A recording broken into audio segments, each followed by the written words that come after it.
Thank all of you for coming today to the Escambia County Sheriff's Office. Let me begin by telling you why we've called the press conference, obviously to announce to the community the arrest of these two individuals that you see here.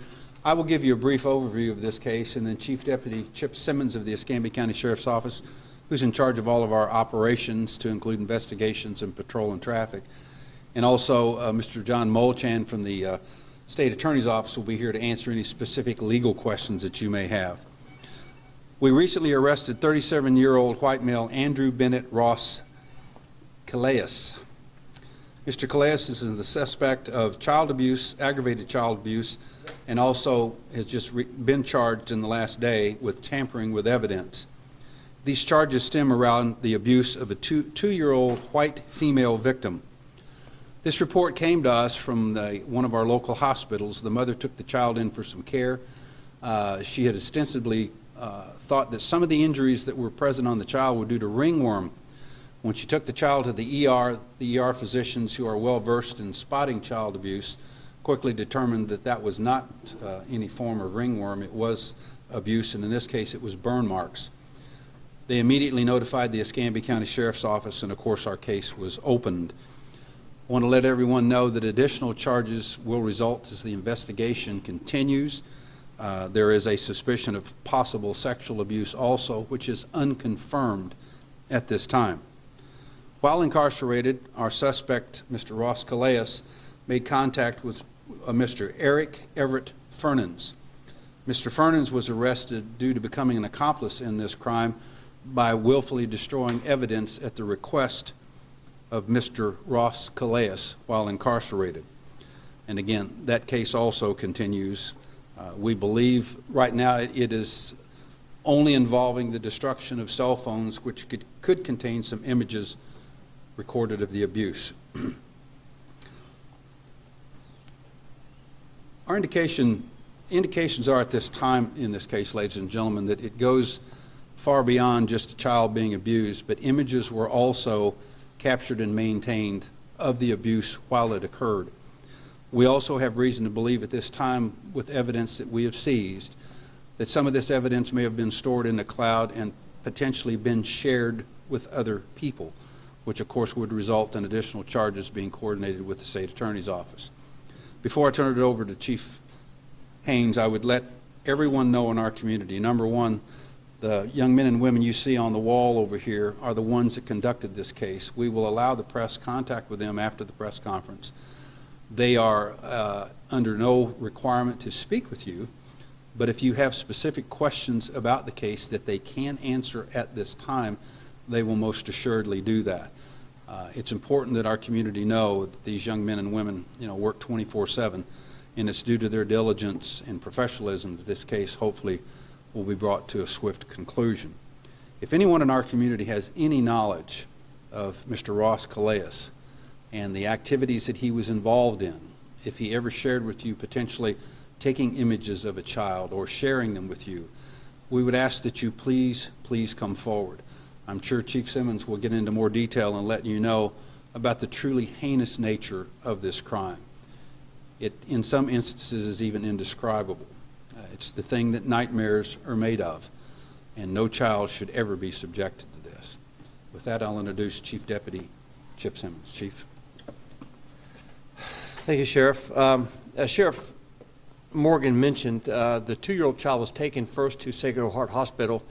That led deputies to be alerted to the injuries by the staff at Sacred Heart Hospital, and that also led them, investigators, to be called out and to go to the home.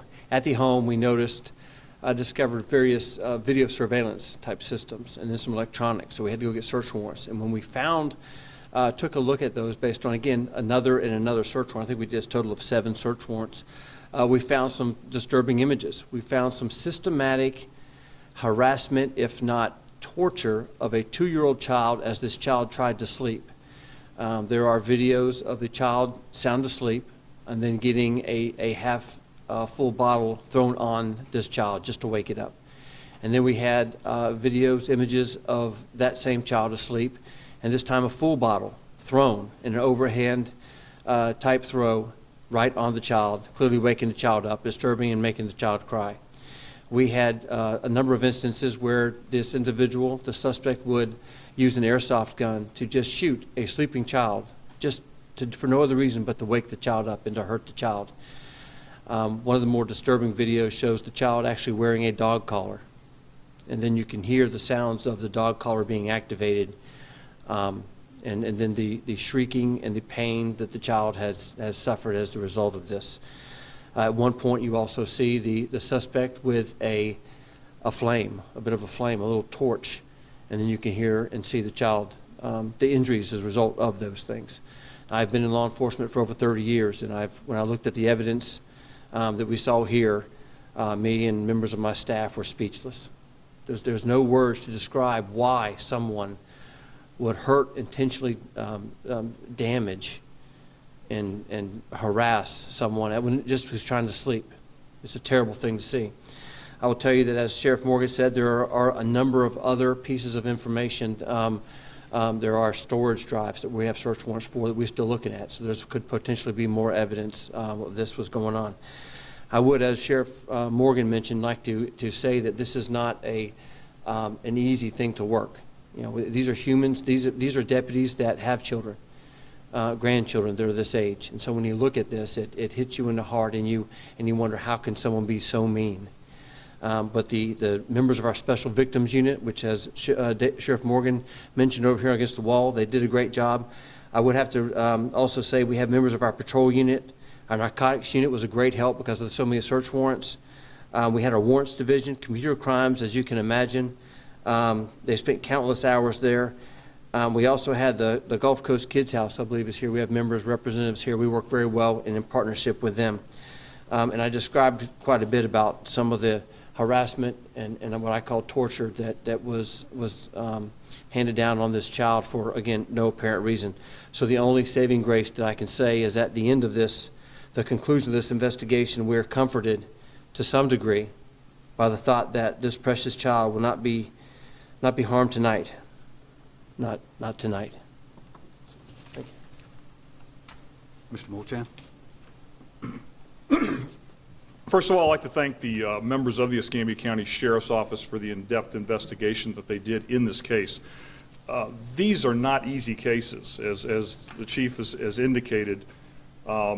Those of us that have been in this business for a long time, these take a lot out of you. It's taken a lot out of them. Our office has been working with them in this regard, and as far as this case is concerned, and will continue to work with them.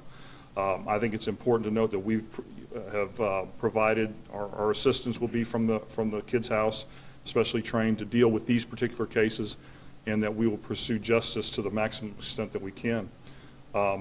We have to defend those who are defenseless, and this young 2-year-old was certainly defenseless, and thank goodness for video cameras and things like that that came into play, and also the great work in recognizing what a great benefit it can be in this situation. Make no doubt about it, we're going to pursue this case vigorously and attain justice for this child. We'll entertain questions at this time. Yes, sir. So these two are connected. If the man on the bottom is charged with destroying evidence, and I understand that they met while those were incarcerated. That is incorrect. They had a friendship. Our suspect, Mr. Ross Calais, contacted by phone while incarcerated the gentleman on the bottom. Okay, and asked that he, obtain some evidence and destroy it. Okay. How long has this all been going on, if you all know?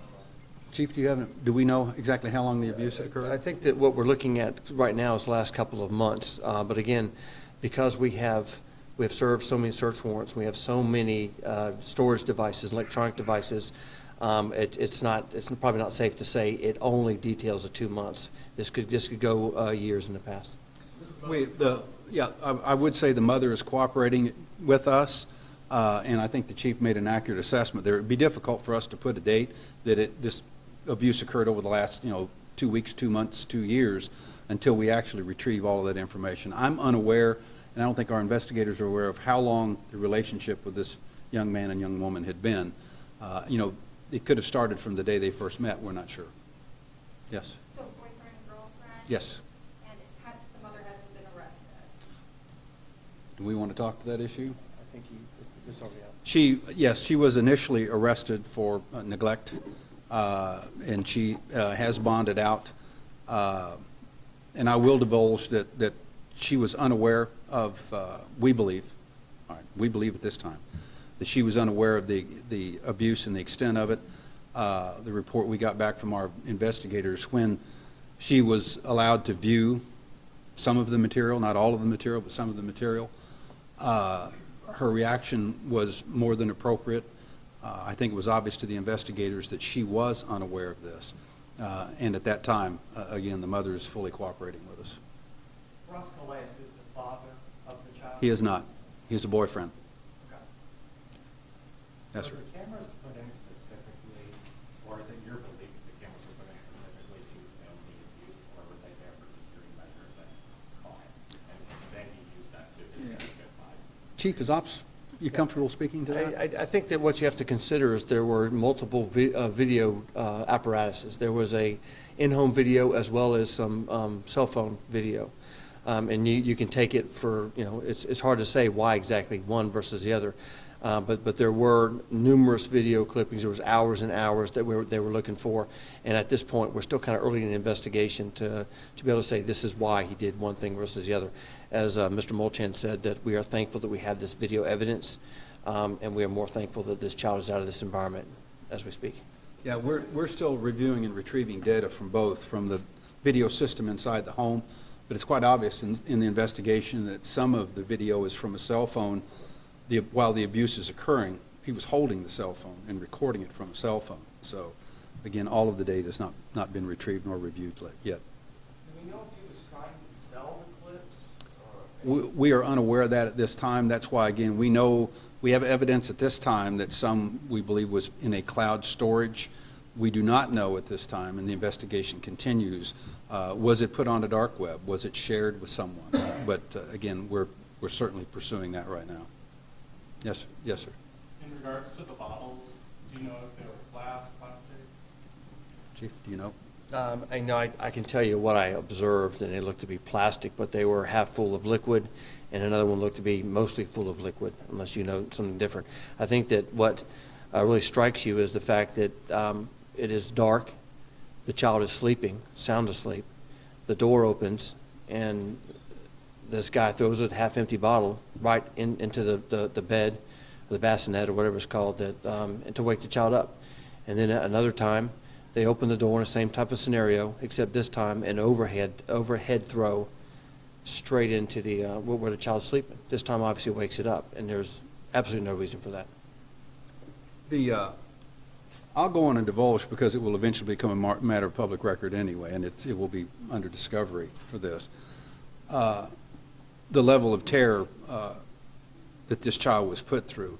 Our abuser would wear a mask, a werewolf mask, and the collar that the chief described is a tasing collar for dogs. And so, again, this is, if you want to think of something that you could do to a child to terrorize, and this child lived through that. To be awoken in the middle of the night, and again, she's staring at this frightful image, a 2-year-old child.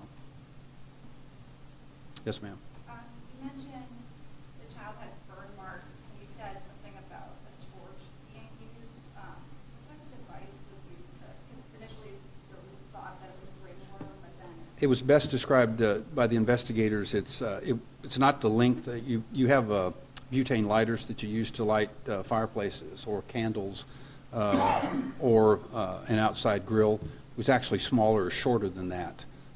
And either the flame itself was used or, you can heat the tip of it up and then stick it on someone. That would give the impression of a burn mark, which could also be confused possibly as ringworm. And that alarmed the mother to bring the Yes, child. yes. Okay, that was the sign. Yeah, the mother began to notice, again, marks on the child, and she didn't know what the marks were about. And so, again, the mother did take the child for medical treatment. So. Yes, sir. One final question, connection between that. The top guy called the bottom guy from a jail phone, and those phone calls, I'm imagining, are recorded. Is That's that true. how he was caught? Yes. Does Calais have a history of abuse? Do you know about his criminal history? You want to speak to that, Mr. Molchan, or would you prefer? I prefer not at this point.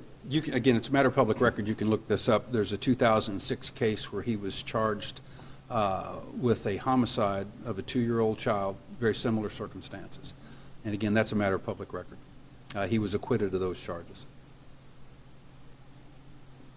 Any other questions?